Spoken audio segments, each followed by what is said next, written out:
السلام عليكم ورحمة الله وبركاته، ازيكم عاملين ايه؟ يا رب تكونوا دايما بخير وصحة وسلامة يا رب. النهاردة راجعين بكيكة باردة او تورتاية باردة كده، سهلة وبسيطة اي حد يقدر يعملها. زي ما انتوا شايفين كده، جميلة جدا جدا. هنبدأ اول حاجة نعمل الكريمة معانا.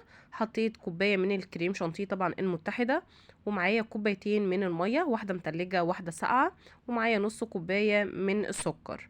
طبعا السكر لو انت عايزة اقل من كده مفيش مشكلة. هبدأ ان انا اضربه كويس جدا. وبعدين هبدأ ان انا احط كوباية من الكريمة، او جبنة مثلثات، اللي متوفر عندك او اللي موجود مفيش مشكلة. المهم ما تبقاش فيها اي اطعمة، جبنة كريمي من غير اي طعم. هبدأ ان انا اجيب البولة. ضربت طبعا الكريمة كويس جدا وركنتها على جنب. هبدأ بقى ان انا اجيب طاجن بايركس، او الصينية اللي بتتفتح بتاعة التشيز كيك، ايا كان متوفر عندك مفيش مشكلة. وجبت معايا كوباية من اللبن، وبدأت ان انا اجيب بسكويت واحطه في اللبن كده وارصه. رصيت اول طبقة. هبدأ ان انا اجيب الكريمة بتاعتي، وهبدأ ان انا افردها بالراحة كده على البسكويت.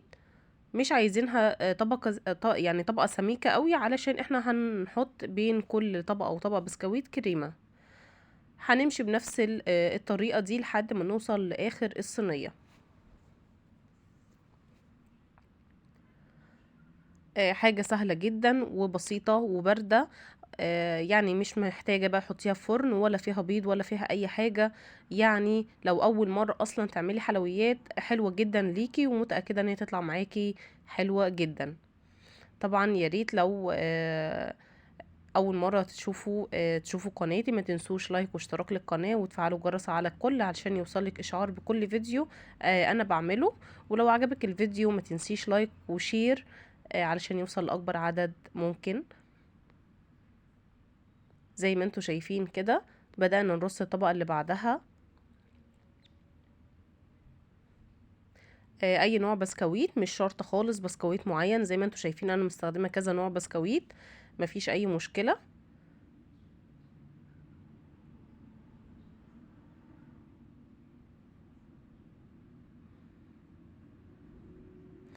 ده تشيز كيك بقى، بس بسيط، مكوناته بسيطة.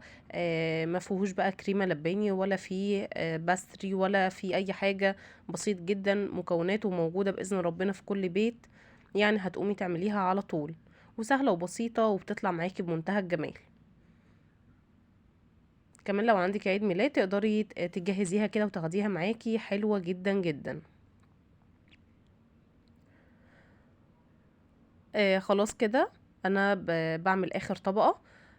طبعا اخر طبقة دي لازم تسويها كويس جدا، علشان الشوكولات بقى اللي احنا نحطه عليها على الوش ما تبقاش فيها حتة طالعة وحتة نازلة. يعني بعد ما نعملها كده نسويها بقى بسباتولا، بسكبر، اي حاجة اي حاجة موجودة عندك، مستقيم، مسطرة مفيش اي مشكلة. مسطرة تكون نظيفة كده، خليها في المطبخ تسوي بيها الحاجة اللي زي كده، اي حاجة. هسويها كويس كده. طبعا انا جبت شوكليت بالحليب، اللي هي البني الفاتحة، مش الدارك، اللي انت عايزاه برضو. وسيحتها في الميكروويف، وحطيت عليها نص كوباية من اللبن، وعليها معلقتين من الزيت، بيدوها لمعة حلوة جدا. طبعا اللبن اللي انا حطيته عليها علشان ما تبقاش متماسكة، يعني بعد ما تنشف معايا ما تبقاش متماسكة خالص على على الكيكاية الباردة دي. تمام. فانا حطيت لبن علشان ما تبقاش متماسكة معايا. نزلت كده بالشوكليت معايا على الكيكة. اعذروني بقى وسامحوني ان انا ما فتحتهاش معاكم، علشان انا كنت واخداها بس هدية، فما كنتش عرفت يعني ان انا افتحها واوريها لكم. بعد كده جبت شوكولات ابيض وسيحته عادي جدا على حمام بخار، وحطيته في كيس كده، وبدأت ان انا اعمل خطوط زي ما انتم شايفين. كان معايا بقى بواقي بسكويت من اللي انا عاملاها، وبدأت ان انا اطحنها واحطها كإطار كده للكيكاية، تدي شكل حلو، وكان طعمها خطير. يا رب يكون الفيديو عجبكم واكون خفيفة على قلبكم، واستنوني في فيديو جديد. السلام عليكم ورحمة الله.